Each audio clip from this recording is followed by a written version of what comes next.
Selamat pagi semuanya, Shalom. Terima kasih bagi kalian yang telah bergabung di channel Hendrik Sungkung, khususnya untuk pendidikan agama Kristen dan budi pekerti kelas 11 untuk jenjang SMA dan juga SMK. Kiranya melalui pembelajaran jarak jauh ini bisa berguna dan bermanfaat bagi kalian. Tuhan Yesus memberkati kelas 11.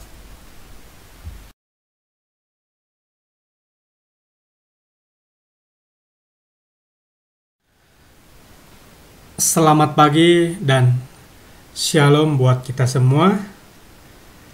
Puji nama Tuhan, pada pagi hari ini kita akan masuk ke dalam bab yang ke-10 untuk kelas 11. Sebelum kita lanjut ke nanti materi maupun ke pembacaan firman Tuhan, terlebih dahulu kita ambil sikap dan kita akan berdoa. Nanti Bapak akan mimpin kita di dalam doa pada pagi hari ini. Doa dimulai. Ya Tuhan, kami bersyukur atas penyertaan-Mu. Hingga saat ini kami boleh mempelajari pengetahuan berdasarkan firman. Ajarlah kami untuk hidup lebih adil dan damai. Ajarlah kami untuk menjadi seperti-Mu, Tuhan kami Yesus Kristus. Dalam nama Tuhan Yesus kami sudah berdoa. Yang percaya katakan amin. Pada pagi hari ini judul kita keadilan dan perdamaian dalam keluarga. Jadi ada keadilan dan juga ada perdamaian. Jadi adil itu penting dulu ya. Tanpa adanya adil, maka tidak mungkin terjadi yang namanya damai dalam keluarga. Ya, harus adil dulu. Adil itu artinya tidak memihak kepada satu pihak atau tidak timpang di dalam kita. Entah itu kasih sayang, entah itu kepedulian, dan lain sebagainya, adil. Jadi mau kiri mau kanan itu sejajar. Nah, setelah keadilan kita dapatkan, maka perdamaian dalam keluarga akan mengalir dengan sendirinya. Untuk bahan Alkitab, anak-anak kita buka dalam kitab Yesaya pasal yang ke-57 ayat 21. Silakan kalian buka Alkitabnya. Puji nama Tuhan, kalau kalian sudah menemukan di dalam kitab Yesaya pasal yang ke-57 ayat yang ke-21, demikianlah firman Tuhan. Tiada damai bagi orang-orang fasik, itu firman Allahku. Ingat, bagi orang fasik tidak ada damai di dalam kehidupannya. Orang fasik itu biasanya pada umumnya ya, ciri-cirinya tahu namanya kebenaran firman Tuhan, fasih di dalam menceritakan yang namanya firman Tuhan, tetapi di dalam kehidupannya tidak melakukan apa yang disampaikan. Jadi karena orang fasik ini jalannya itu kelihatannya baik-baik atau kelihatannya benar-benar saja, tetapi sebenarnya terjadi penyimpangan di dalamnya. Yang namanya fasik itu nanti akhir dari kehidupannya menuju kepada kebinasaan. Itulah janji firman Tuhan, bahwa di dalam kehidupan orang fasik itu tidak ada ditemukan damai karena kepura-puraan. Ya, dia menjalankan kehidupan dengan cara yang tidak sebenarnya, pura-pura ya, seperti pura-pura bahagia, pura-pura lupa, kira-kira seperti itu, tetapi menyimpan dendam dan lain sebagainya. Selanjutnya kita lihat dulu juga ya dalam Matius pasal yang ke-5 ayat yang ke-9. Jadi ada gambaran baik di dalam PL maupun di dalam PB. Nah, kita buka dulu ya anak-anak.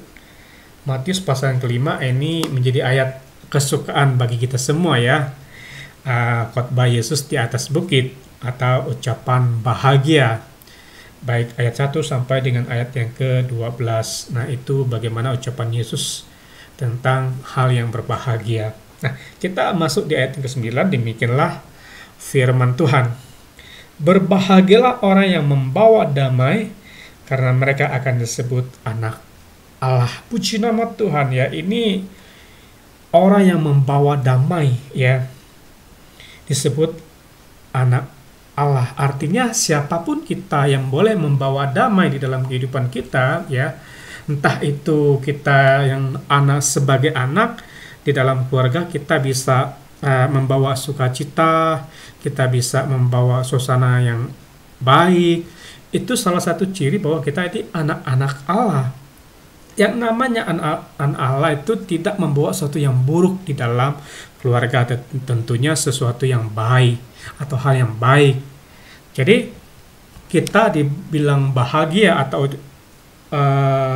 berbahagia orang yang membawa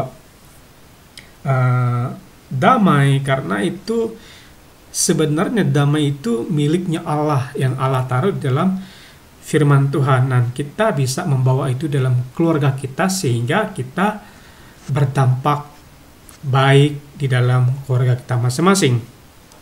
Jadi harapan Bapak melalui pembelajaran pada pagi hari tentang keadilan dan perdamaian dalam keluarga bukan sekedar materi, tetapi bisa kalian lakukan di dalam keluarga kalian. Mungkin kalian bertanya, Pak, bagaimana saya bisa melakukan sementara saya sebagai anak?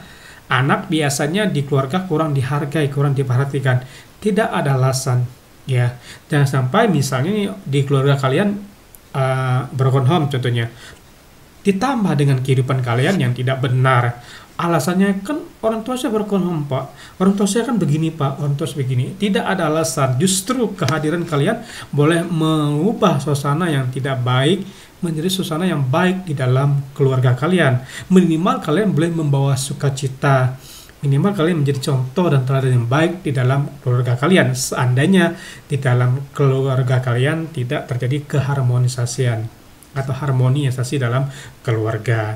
Jadi kalian wajib ya, bukan hanya sekedar pengetahuan, kalian tahu tuh orang yang membawa damai nanti disebut anak Allah, ya udah sekedar pengetahuan tetapi tidak dilakukan di dalam kehidupan. Ini pesan Bapak buat kelas 11. Jadi mampu untuk melakukan di dalam keluarga.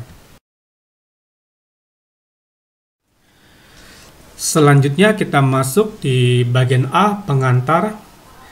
Tahukah kamu bahwa keadilan dan perdamaian sangat dibutuhkan bagi banyak bangsa di dunia?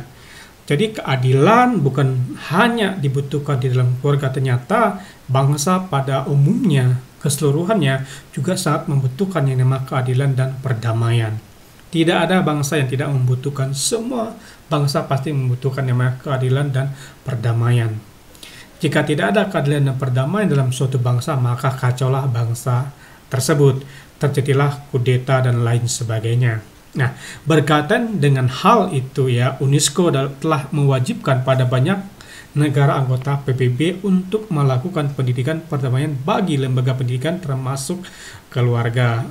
Jadi ini salah satu langkah yang diambil oleh UNESCO ya, yang dinaungi oleh anggota PBB atau Perserikatan Bangsa-Bangsa ya, termasuk juga bangsa Indonesia di dalamnya, menerapkan bahwa pendidikan, keadilan, dan perdamaian itu juga penting di lembaga-lembaga pendidikan, termasuk di dalamnya keluarga.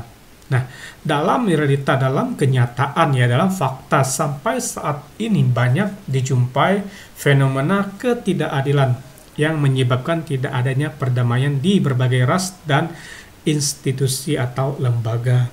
Memang dalam kenyataannya kita tidak pungkiri ya, yang namanya keadilan dan keperdamaian memang masih ya terjadi penyimpangan atau terjadi namanya ketidakadilan di dalamnya karena mungkin salah penggunaan dalam kekuasaan. Sebagai contoh, kalau seorang ayah harus ayah yang ambil kekuasaan di dalam keluarga ya, sementara anak harus menjalankan.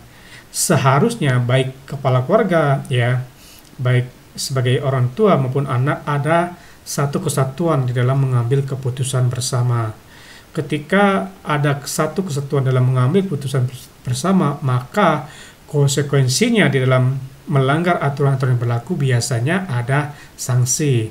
Sehingga bukan hanya orang tua yang memberikan sanksi, tetapi bagaimana kerjasama antara anak dan orang tua sehingga terciptalah yang namanya perdamaian, terciptalah yang namanya keadilan. Nah, tiap hari kita mendengar dan melihat adanya konflik antara individu dalam keluarga, kelompok, bahkan dalam aras bangsa dan negara. Jadi tiap hari kita juga bisa mendengar ya terjadi yang namanya konflik entah antar individu, bahkan individu dengan individu yang lain, bahkan di dalam keluarga, bahkan di dalam kelompok. Ya, kalau kalian yang remaja biasanya berkelompok-kelompok, kelompok A, kelompok B tidak suka dengan kelompok A, kelompok A tidak suka dengan kelompok B. Kira-kira seperti itu yang terjadi. Nah, bahkan secara skala nasional bahkan internasional, baik secara bangsa dan negara. Nah, akibatnya timbul adanya rasa kebencian. Jadi, konflik yang terjadi karena ketidakadilan di dalam sebuah, entah itu dalam keluarga, dalam bangsa, dan lain sebagainya, biasanya akibatnya itu timbul rasa kebencian. Hati-hati ya kalau sudah timbul ini, nanti terjadi namanya hal-hal yang tidak diinginkan. Terus konflik dan banyak pertumpahan darah ini yang sangat fatal ya. Yang namanya ketidakadilan dalam suatu pandangan masyarakat pada umumnya biasanya berdampak kepada pertumpahan darah. Secara ininya kita lihat ya, kadang-kadang orang Kristen dan juga Muslim punya pandangan berbeda tentang banyak hal, sehingga kadang-kadang terjadi percekcokan, bahkan terjadi namanya pertumpahan darah. Memang sejak perjanjian lama kita juga lihat ya terjadi pertumpahan darah, baik dari Bani Israel sampai ke perjalanan mereka membasmi bangsa-bangsa di sekitarnya. Intinya rasa kebencian itu menimbulkan nama dendam, dan dendam itu biasa berakibat kepada tindakan-tindakan amoral dan tindakan-tindakan kriminal lain sebagainya. Bahkan di sini ada terjadi pertumpahan darah. Jadi hati-hati ya kalau kalian sudah mulai punya kebencian dan lain sebagainya, tolong dihentikan. Oleh karena itu ya, kita harus mengembangkan budaya damai melalui relasi antar individu dan keluarga, bahkan untuk komunitas kita. Nah, untuk menghindari yang namanya hal-hal yang terjadi pada yang kita sebutkan di atas, ternyata bisa kita mulai dari relasi atau hubungan antar individu ya, bahkan dalam keluarga, bahkan dalam komunitas kita. Tanpa relasi yang baik, tanpa hubungan yang baik, maka akan ada miss di dalam pandangan atau kita dalam mengambil keputusan. Jadi relasi itu sangat penting. Tanpa relasi tidak mungkin kita mencapai sesuatu yang namanya adil maupun damai. Nah, pada umumnya keadilan berkaitan erat dengan perdamaian. Keadilan ternyata memiliki beberapa arti ya, yakni adil, tulus, benar, dan tidak salah. Jadi adil itu ya, adil itu pengertiannya tulus, benar, dan tidak salah. Nah, secara hakiki ya, adil pada diri sendiri adalah sesuatu yang harus dipenuhi sebagai kewajiban yang telah menjadi haknya dalam hubungannya dengan hidup. Jadi yang secara hakiki, secara yang paling utama ya, kita mempunyai hak ya, dan kewajiban kita untuk kita menjalankan kehidupan kita, entah hubungan di dalam keluarga, hubungan dalam menentukan pertemanan, dan lain sebagainya.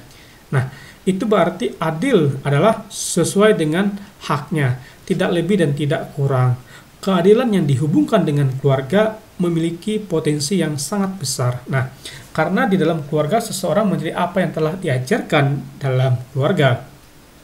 Jika seseorang diajarkan dengan keadilan dalam keluarga, maka orang tersebut akan membawa pribadi adil keluar di masyarakat. Jadi ini peran penting ya di dalam keluarga. Jadi kalau di keluarga sudah diajarkan tentang keadilan, norma kesopanan, tentang mengasihi, maka nanti ketika di masyarakat, maka kalian bisa menjadi pribadi-pribadi yang membawa dampak yang sangat baik.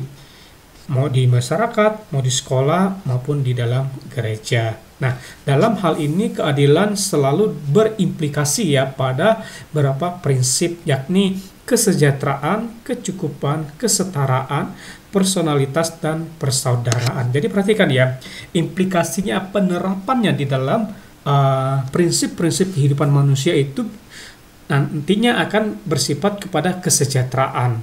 Semua orang pengen sejahtera, benar ya. Kecukupan, semua orang pengen kecukupan di dalam kehidupannya. Cukup untuk membeli rumah, cukup membeli motor, cukup membeli mobil dan lain sebagainya. Kecukupan itu sangat penting juga di dalam kehidupan manusia. Cukup membeli handphone jika dibutuhkan, kira-kira seperti itu. Nah, kesetaraan, personalitas, dan persaudaraan. Jadi ini mencakup hubungan satu dengan yang lain. Jadi di dalam keluarga penting ya juga hal-hal ini, bukan hanya di bangsa dan negara kita, sejahtera, kemakmuran dan lain sebagainya. Ternyata di dalam keluarga juga sangat-sangat penting. Nah, kesetaraan, kadang-kadang memang budaya itu kalau salah diartikan kadang menimbulkan persoalan ya. Contohnya kalau anggap ya orang Batak, orang Kalimantan, orang apalagi Papua, orang Jawa, Sumatera, semuanya memiliki ciri khas tersendiri. Semua memiliki budaya dan latar belakang yang berbeda, ya. Belum lagi bahasanya, apalagi karakternya, banyak hal lah, ya. Tetapi dianggap kesetaraan. Nah, personalitas dan persaudaraan itu penting di dalam membangun yang namanya keadilan maupun perdamaian. Untuk melaksanakan prinsip-prinsip tersebut juga memerlukan kasih. Jadi ternyata dari semuanya ya, tak itu kesetaraan, personalitas dan persaudaraan, kesejahteraan, kecukupan, apalagi adil, tulus dan lain-lain, ternyata semuanya itu dapat dilakukan jika kita memiliki kasih. Kasih itu sabar, kasih itu murah hati, kasih itu tidak memegahkan diri, tidak sombong, apalagi tidak mementingkan diri sendiri, apalagi tidak menjatuhkan orang lain atau tidak banyak segala macam lah ya. Intinya itu kasih ya, kasih menutupi segala satu, kasih sabar dan lain sebagainya. Nah, kasih itu sangat diperlukan di dalam kehidupan, baik di dalam keluarga, untuk mencapai namanya keadilan dan perdamaian. Selanjutnya ya, kita akan pelajari tentang perdamaian. Sedangkan perdamaian berasal dari kata damai yang bisa berubah konsepsi sesuai waktu dan budaya. Menarik ya. Dalam masyarakat luas ya, orang-orang memahami istilah damai dalam implikasinya melalui berbagai pandangan. Dalam penerapannya ya, orang punya berbagai pandangan lah tentang damai itu apa. Nah, banyak orang ya, dan mungkin juga diri kita sendiri, nah termasuk kita di dalamnya, memahami perdamaian secara sederhana sebagai suatu situasi atau keadaan di mana tidak ada konflik atau tidak ada perang. Nah, mungkin banyak orang yang berkata bahwa damai itu ya suasana tidak ada perang, terus tidak ada konflik, tidak ada pertikaian dan lain sebagainya. Mungkin kita juga terlibat dalam pemahaman seperti itu. Nah, namun kenyataannya tidak sederhana itu ya. Konsep damai itu sebenarnya memiliki dua pemahaman, yaitu negatif dan positif. Wah, bagus ya. Tentang perdamaian ternyata memiliki dua ya pemahaman atau pandangan, baik negatif dan positif. Nah, pemahaman damai yang negatif ini kita menilai apakah sebuah situasi atau keadaan bisa disebut sebagai situasi atau keadaan damai atau tidak dengan cara melihat ada atau tidaknya hal yang biasanya mengancam dan menghancurkan perdamaian, yaitu ketidakadilan dan konflik, atau dalam skala yang lebih luas adalah perang. Nah, ini ya pandangan yang negatif ya tentang kata damai. Ternyata kita memahami bahwa sebenarnya ya, kalau kita bilang damai, ya karena tidak terjadi perang, keadaannya baik-baik aja, dan tidak ada yang mengancam, ya, tidak ada yang aneh-aneh di dalamnya. Nah, sebenarnya pemahaman itu termasuk yang negatif. Nah, sedangkan pemahaman yang damai yang positif bisa menilai lewat situasi atau keadaan. Tidak sekedar hanya dalam melihat ada perang atau konflik terbuka atau tidak, melainkan dengan melihat adakah hal yang mendukung terciptanya perdamaian atau tidak. Ternyata yang positif ini, pandangan positif ini bisa melihat ya di sekelilingnya, ternyata ini loh hal-hal yang bisa menyebabkan nanti terciptanya peperangan. Ini loh dampak-dampak nanti bisa menciptakan konflik di dalam masyarakat. Misalnya orang yang suka membuat onar, orang yang suka menghasut orang lain. Sebenarnya kan itu kan kelihatannya kecil, tapi lama-kelamaan itu bisa merusak yang namanya perdamaian. Itu dalam pandangan yang positif. Nah, dalam pemahaman semacam ini yang kita cermati adalah apakah orang-orang keluarga tersebut sudah dengan sengaja berusaha menghapus berbagai bentuk kekerasan dan ketidakadilan baik individual maupun dalam struktural keluarga. Nah, juga apakah orang-orang tersebut sudah dengan sengaja menciptakan hal yang bisa menjamin kelanggengan, perdamaian, dan keadilan terhadap masing-masing anggota keluarga, misalnya antara bapak dan ibu dan antara orang tua dan anak di dalam satu rumah. Jadi ini tentang perdamaian. Jadi memang tidak pungkiri ya, di dalam kehidupan kita sebagai makhluk individu dan juga makhluk sosial yang tidak terlepas dengan kehidupan bermasyarakat, di dalam keluarga, bahkan di dalam berbangsa dan bernegara. Jadi kita boleh melihat ya, perdamaian itu bukan sekedar perang, bukan sekedar konflik-konflik yang besar, itu benar, tetapi ada potensi-potensi kecil yang bisa memecah belah entah di dalam keluarga maupun di dalam suatu masyarakat. Itu yang perlu kita waspadai bersama-sama. Bukan berarti kita takut, tetapi kita lebih untuk menjaga daripada seperti pepatah mengatakan lebih baik mengobati ya, lebih baik mencegah daripada mengobati. Karena memang yang mengobati berarti sudah ada luka dan lain sebagainya.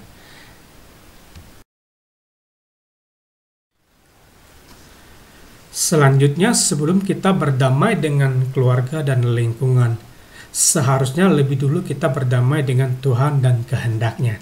Jadi maksudnya begini ya, hukum yang pertama dan yang terutama, kasihlah Tuhan Allahmu dengan segenap hatimu, dengan kekuatan, dengan apalagi lah ya, semuanya lah. Nah, itu hukum yang pertama. Nah, hukum yang kedua baru kasihlah sesamamu seperti dirimu sendiri. Nah, sebenarnya hukum yang pertama inilah yang kita lakukan. Kita mengasihi Tuhan, bahkan kita berdamai dengan Tuhan. Nah, hal itulah yang buat kita mampu berdamai dengan di dalam keluarga, bahkan di dalam lingkungan. Jadi paham ya anak. Nah, inilah dasar utama kehidupan Kristiani. Jadi inilah landasan atau pondasi utama kehidupan seorang Kristiani.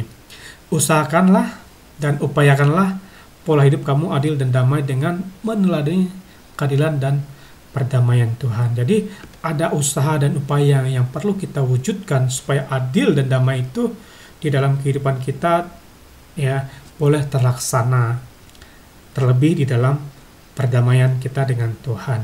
Nah, bagaimana caranya? Ini ya yang penting. Bagaimana caranya, Pak? Caranya adalah membuat pola hidup berkomunikasi dengan Tuhan setiap hari melalui pembacaan firman dan doa. Tidak ada cara yang lain. Tidak ada cara lain, hanya berkomunikasi melalui firman Tuhan, melalui kita rajin membaca Alkitab, ya, merenungkan firman Tuhan dan berdoa. Hanya itu yang bisa kita lakukan untuk kita bisa hidup adil dan damai di dalam kehidupan kita. Tanpa itu kita tidak mampu mencapai yang namanya adil dan damai tanpa kuasa firman Tuhan. Nah, selanjutnya kita masuk di kegiatan 1, curah pendapat. Berikan pendapat kamu mengenai keadilan dan perdamaian sesuai dengan pernyataan berikut. Jadi kalian diminta untuk memberikan ya pendapat kalian ya mengenai perdamaian dan pun keadilan.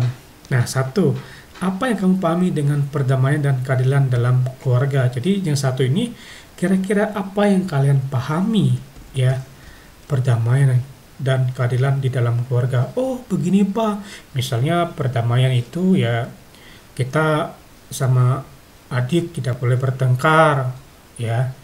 Oh, keadilan begini Pak. Yang namanya orang tua kalau ngasih hadiah tidak boleh eh, yang kakaknya lebih bagus, adiknya jelek. Tidak, ya kira-kira seperti itu. Nah, yang kedua, hal-hal apa saja yang dapat menimbulkan keluarga tidak damai dan tidak adil. Nah, yang kedua ini kira-kira hal apa saja sih yang bisa membuat keluarga itu tidak damai dan tidak adil di dalam keluarga. Dan yang ketiga, ya, hal-hal apa saja yang dapat dilakukan oleh keluarga untuk menciptakan keadilan dan perdamaian dalam keluarga. Yang ketiga ini penting ya. Ini kalian bisa share, kalian bisa curah pendapat, ya kalian bisa ya bertanya aja kalau kalian kurang paham kepada guru yang akan bimbing kalian. Tetapi Bapak rasa ketiga pertanyaan ini biasanya terjadi di dalam kehidupan kalian masing-masing. Bapak juga punya pandangan dong tentang perdamaian dan keadilan dalam keluarga. Ya, kalian juga punya pandangan. Jadi pandangan itu Bapak berharap kalian benar-benar memahami apa sih itu perdamaian, apa sih keadilan di dalam sebuah keluarga. Tujuan adalah menciptakan keluarga yang adil, damai, serta keluarga yang harmoni di dalam Tuhan.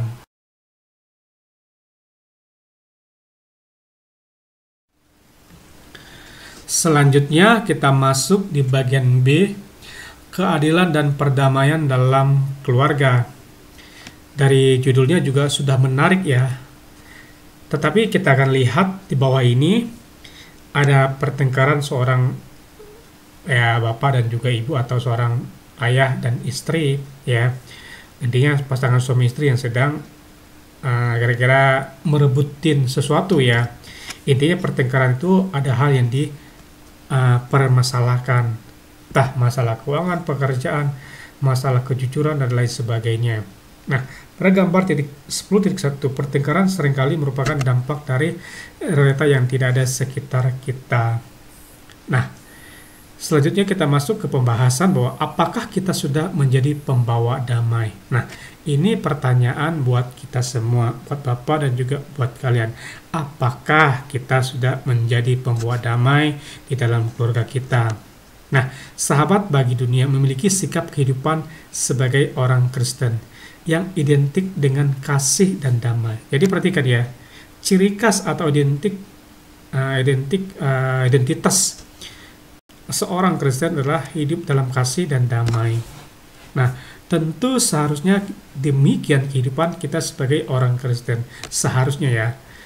Namun gambar di bawah ini adalah realita di sekeliling kita yang seringkali ya terjadi. Apa komentar kamu mengenai hal itu? Nah, kegiatan 2 ini amati gambar di bawah ini dan beri komentar. Jadi kalian amati, kalian silakanlah kalian memberi komentar berdasarkan apa yang kalian lihat, kalian amati, kalian jawab di bawah ini. Selanjutnya kita masuk kegiatan 3, diskusi. Potongan teks ilustrasi berikut diambil dari sebuah wawancara awal antara pendeta dengan keluarga yang menggambarkan struktur keluarga bermasalah. Nah, di sini ada nama Alan, Mary, Mike, dan Nancy, merupakan sebuah keluarga. Anggap aja bapak, ibu, dan kedua anak. Nah, kita mulai percakapan di bawah ini. Pendeta, Alan, kamu mengatakan bahwa istrimu Mary tidak bersedia menyiapkan makanan karena Alan menjawab, karena ia terlalu malas. Ia bukan seorang istri. Nah, ini jawaban Mary. Bukan karena saya malas, saya hanya terlalu lelah. Terlalu lelah. Tidak seorang pun mau melakukan segala sesuatu, tak seorang pun. Nah, Alan, tidak seorang pun mau melakukan sesuatu karena kamu tidak mau melakukannya. Yang kamu lakukan hanya mengkritik dan bertengkar. Nah, Mary menjawab lagi, kamu tidak akan dan tidak mau mengerti. Nancy tidak pernah mengerjakan apapun yang saya katakan, bahkan yang saya minta. Dia tidak mau merapikan tempat tidurnya ataupun membantu menyiapkan makan malam ataupun mencuci piring. Nah, Nancy, oh ibu, ayah benar, ibu hanya tukang kritik. Aku tidak mengerti kenapa saya harus merapikan tempat tidur setiap hari. Itu tempat tidurku, ibu mengkritik karena hal itu. Nah, Alan, iya. Untuk apa kamu juga mengeluh hal itu? Demi Tuhan, Mary, kamu bahkan tidak merapikan tempat tidur kita. Ya, jadi ini ada gambaran ya percakapan antara Pak Pendeta dengan Alan, Mary, dan juga Nancy. Nah, kita nanti lanjut di percakapan di bawah ya, nanti baru dijelaskan. Kita lanjut ya percakapan tadi. Nah, Mary, kamu juga tidak mau mengerti. Aku hanya butuh pertolongan. Ternyata di keluarga ini tidak ada yang mau menolong. Nah, ini jawaban Mike. Bagaimana denganku? Aku, Mary, kami bahkan tidak pernah melihatmu. Kamu makan di rumah tapi tidak pernah bersama kami. Kamu tidur di rumah tetapi cuma itu saja. Kamu seperti anak kos saja dan bukan anakku. Nah, kira-kira inilah percakapan yang menggambarkan suasana di dalam keluarga tidak ada damai sejahtera, tidak ada namanya keadilan di dalamnya. Ternyata ini salah satu percakapan yang sifatnya mungkin sederhana atau ini cuman salah paham aja. Tetapi kalau yang namanya di dalam keluarga tidak segera diperbaiki, nanti pertengkaran seperti ini akan terus berlanjut. Kalau sudah berlanjut, maka tidak ada kata keluarga yang damai atau keluarga yang adil. Nah, selanjutnya kita lihat bahwa diskusikan dengan temanmu ya, dan presentasikan di depan teman dan gurumu. Oleh karena kita tidak tatap muka secara langsung, nah mungkin kalian menulis ya presentasi kalian, tidak perlu kalian tampil di depan, cukup kalian ngumpul melalui tugas atau dalam bentuk hasilnya aja ya. Nah, satu, apa yang menjadi penyebab timbulnya situasi tidak damai pada keluarga di atas? Nah, yang pertama kalian melihat percakapan tadi, kira-kira penyebab timbulnya situasi tidak damai itu disebabkan oleh apa?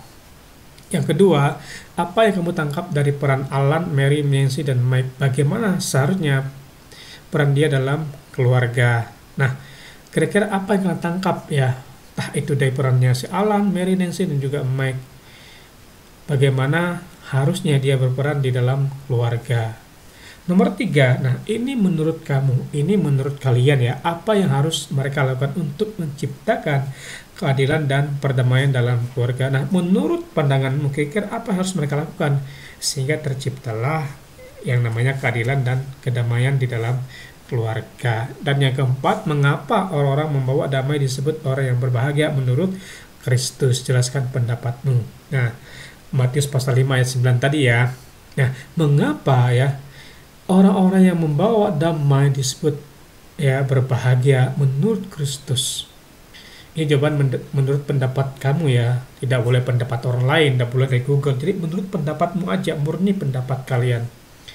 Dan yang terakhir, yang 5, apa sumbangan yang dapat kamu berikan untuk keadilan dan perdamaian dalam keluargamu? Nah, ini peran kalian. Apa yang bisa kalian berikan untuk tercipta namanya kedamaian dan keadilan di dalam keluarga kalian? Mungkin kalian bertanya, Pak, keluarga kami mah aman-aman aja, baik-baik aja. Ya, tidak masalah. Tetapi pasti ada hal-hal yang bisa punya potensi menyebabkan hubungan keluarga yang tidak baik. Nah, kalian bagaimana cara dalam menyikapi bahkan peran kalian di dalamnya? Selanjutnya kita masuk di kegiatan 4. Di sini ada presentasi kelompok. Kalian diminta untuk membagi 2 kelompok saja ya, kelompok 1 dan kelompok 2 nanti. Nah, masing-masing kelompok membaca dan memahami teks Alkitab. Setelah itu kalian diminta untuk menjawab beberapa pertanyaan ya dengan menghubungkan keadilan dan perdamaian. Nah, kelompok 1, kalian yang masuk dalam kelompok 1, Yesaya pasal yang 57 ayat 21. Ya, bagian Alkitab ini berisi tentang kata-kata penghiburan dari Nabi Yesaya untuk umat Tuhan. Nah, dia mengungkapkan bahwa tidak akan ada damai apabila umat Tuhan tetap melakukan ketidakadilan atau kefasikan. Jadi Nabi Amos berkata bahwa tidak akan terjadi nama damai atau keadilan dalam suatu umat Tuhan kalau mereka tetap melakukan yang namanya ketidakadilan atau kefasikan. Nah, tiada damai bagi orang yang fasik, itu jelas ya. Fasik itu jelas dari ayat ini bahwa realita damai sejahtera bukanlah hal yang tanpa syarat. Keadilan rupanya merupakan langkah awal untuk memasuki suasana damai sejahtera. Dengan demikian, pemecahan masalah kefasikan atau ketidakadilan perlu dipecahkan lebih dahulu sebelum damai sejahtera itu dapat dialami. Nah, ketidakadilan memang pada hakikatnya sangat mengganggu, meresahkan, dan menggelisahkan. Nah, hal ini dialami oleh Nabi Yesaya di tengah-tengah bangsa yang dikasihinya. Oleh karena itu, Nabi Yesaya menyerukan dan mengusahakan agar masalah ketidakadilan lebih dulu digarap dan diatasi sehingga damai sejahtera itu pada akhirnya menjadi realita dalam komunitas. Ya, ternyata yang perlu diusahakan itu ketidakadilannya, bukan damainya dulu ya. Damai itu tercipta ketika ketidakadilan atau kefasikan itu dihilangkan dalam komunitas atau dalam umat Tuhan. Memang bangsa Israel pada itu menyimpang dari jalan Tuhan, ya hidup di dalam kefasikan, hidup dalam ketidakadilan. Sehingga ya firman Tuhan berkata bahwa orang yang fasik di dalam kehidupannya tidak akan mengalami damai di dalam kehidupannya. Nah, Nabi Yesaya salah satu nabi yang tetap menyerukan atau mengusahakan ya bahwa yang perlu dihilangkan dulu adalah masalah ketidakadilan. Nah, ketika ketidakadilan itu belum diberantas, maka akan sulit sekali mencapai yang namanya realita di dalam damai sejahtera di dalam Tuhan. Nah, coba kalian lihat pada gambar di samping ini ada seorang ibu yang sedang memegang kain pel atau untuk ngepel ya, dan juga ada ember dan juga mungkin ya pewangi lantai. Intinya bahwa pada gambar 10.2, tahukah kamu bahwa seringkali sosok seorang ibu dalam keluarga adalah korban dari tindak keadilan gender ya. Dia memiliki 3 peran sekaligus. Nah, sebagai ibu dan istri juga bisa sebagai penanggung jawab rumah tangga. Namun sekaligus juga sebagai perempuan pencari nafkah. Nah, akibatnya dia seringkali mengalami stres, sakit, merasa diskriminasi. Tapi kalau kita lihat pada gambar ada sukacita ya, itu sebenarnya udah bagus ya. Tetapi memang kadang-kadang ini persoalan ya di dalam keluarga. Ibu atau seorang mama atau seorang bunda atau seorang mami atau seorang namanya mother itu biasanya memang perannya lebih banyak ya. Kalau kita lihat bangun pagi biasanya menyiapkan sarapan, terus apalagi membersihkan rumah dan lain sebagainya. Mungkin suami bangun, makan, pergi kerja, pulang. Nah, kalau seorang ibu biasanya banyak banget yang merangkap atau banyak yang dikerjakan. Inilah tujuan daripada kita belajar tentang ketidakadilan di dalam sebuah keluarga. Bapak berharap memang di dalam keluarga kalian jangan sampai terjadi hal-hal demikian. Dari teks ini kita mendapat pengajaran bahwa untuk mengalami suasana damai sejahtera, baik dalam keluarga, dalam komunitas, bahkan di tengah-tengah bangsa, maka lebih dahulu perlu diusahakan ya, lebih dahulu pemecahan ketidakadilan. Hasil dari usaha tersebut maka akan tercipta suasana yang adil dan damai yang menjadi dambaan setiap insan dimanapun dia berada. Jadi yang terlebih dahulu diusahakan adalah pemecahan ketidakadilan. Nah, ketika masalah ketidakadilan sudah terpecahkan, maka damai sejahtera akan sendirinya mengalir di dalam kehidupan manusia. Nah, selanjutnya kelompok 2, Matius pasal 5 ayat 9. Nah, penjelasan ya, teks ini adalah khotbah Tuhan Yesus di bukit. Berbahagialah orang yang membawa damai, Orang yang membawa damai itu adalah orang yang menciptakan perdamaian atau yang menyalurkan damai yang berasal dari Tuhan Sang Pendamai Agung kepada semua orang. Jadi orang terlebih dahulu ya menerima damai itu dan menyampaikan kepada semua orang sebagai kesaksiannya. Jadi orang yang membuat damai itu harus dia yang terlebih dahulu menerima di dalam kehidupannya.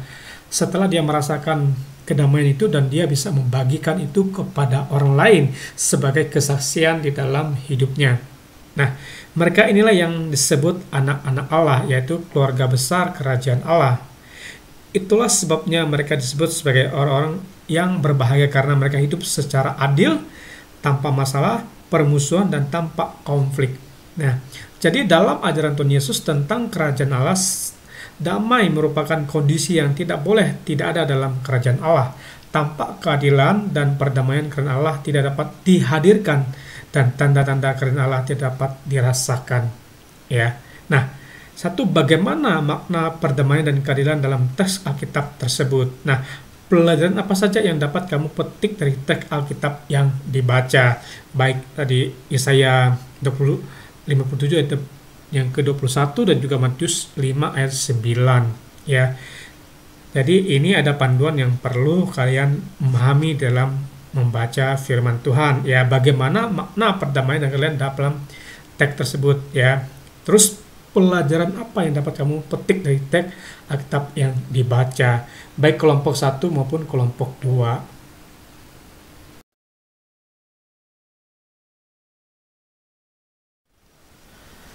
Selanjutnya kita masuk kegiatan 5. Bacalah teks di bawah ini dan berilah komentar kamu.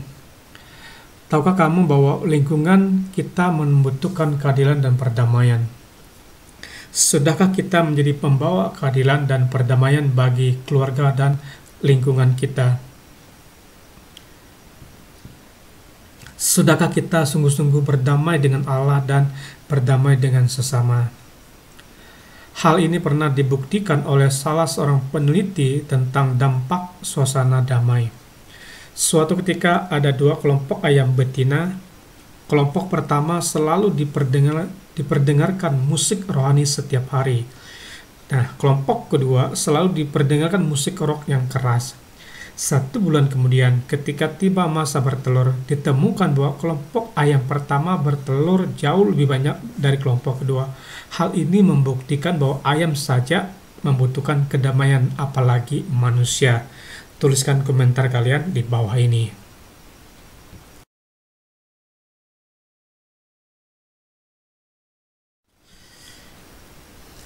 Selanjutnya kita masuk di kegiatan 6, penilaian diri. Nah, kalian diminta untuk kenalilah diri kamu dengan mengidentifikasi sejauh mana kamu sudah menjadi alat keadilan dan perdamaian Allah untuk keluarga dan lingkunganmu. Jadi ini kalian diminta sejauh mana sih kalian sudah menjadi alat Tuhan di dalam keadilan maupun dalam perdamaian, khususnya di lingkungan keluarga kalian ya, dan lingkungan masyarakat ya. Misalkan berhasil, di sini tidak berhasil, cara memperbaiki. Kalau berhasil tidak perlu cara memperbaiki. Kalau tidak berhasil, nah cara memperbaikinya seperti apa?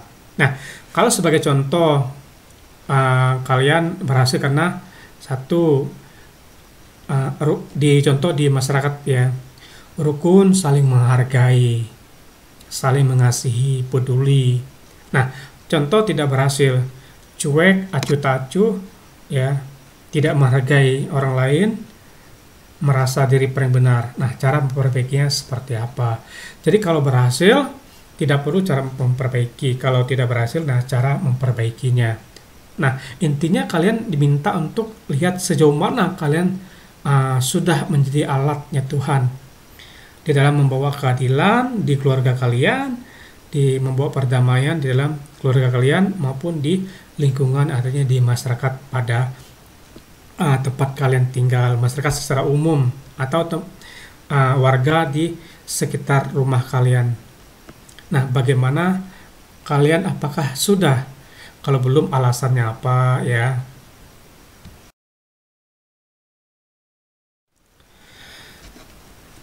Selanjutnya kita masuk di rangkuman untuk bab yang ke-10 ya. Remaja membutuhkan dan perlu belajar tentang keadilan dan perdamaian. Hal tersebut perlu menjadi bagian dari kehidupan Kristen yang meneladani kehidupan Tuhan Yesus Kristus. Nah, fenomena perdamaian seringkali berkaitan erat dengan keadilan. Keadaan yang tidak adil dapat menimbulkan konflik antar individu dalam keluarga dan komunitas. Pribadi Kristen dipanggil oleh Tuhan untuk membawa keadilan dan perdamaian dimanapun dia berada. Dalam keluarga Kristen, realita keadilan dan perdamaian sangat erat kaitannya, bahkan bisa menjadi fenomena kausalitas atau fenomena sebab akibat. Nah, realita keadilan dan perdamaian sangat dibutuhkan dalam hidup, dalam lingkup keluarga, bahkan juga dalam lingkup komunitas dan negara. Keluarga Kristen perlu meneladani sikap Tuhan Yesus Kristus dalam Sang Raja Adil, Sang Raja Damai yang telah memberikan dirinya bagi kita. Kaum muda perlu berperan dalam keluarga secara aktif untuk mengupayakan adanya keadilan sehingga tercipta suasana damai dalam keluarga. Pada gilirannya, remaja Kristen perlu menjadi berkat bagi lingkungan karena keadilan dan perdamaian yang dihadirkannya.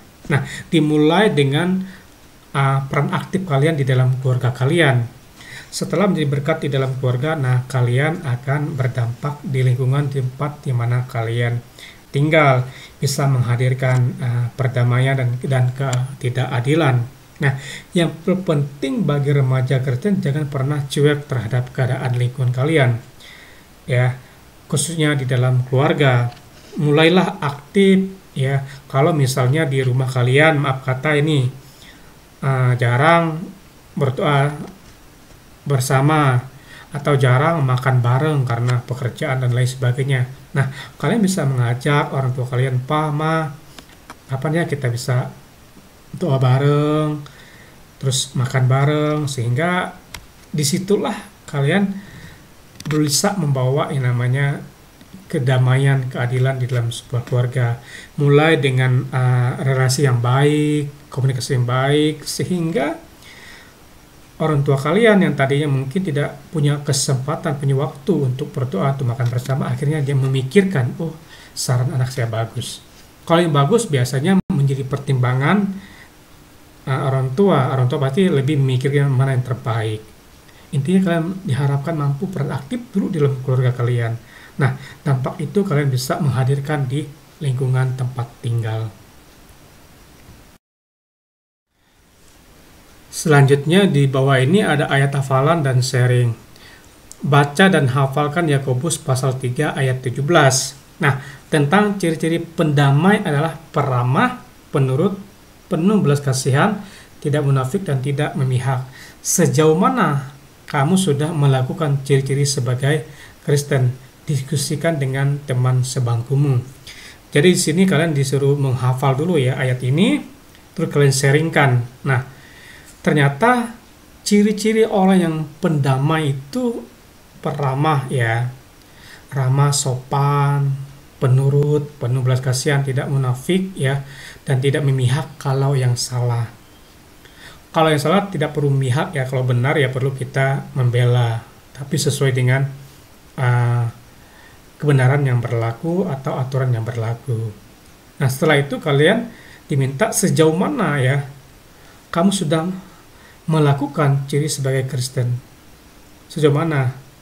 Ini kalian diminta untuk diskusi dengan teman sebangku kalian.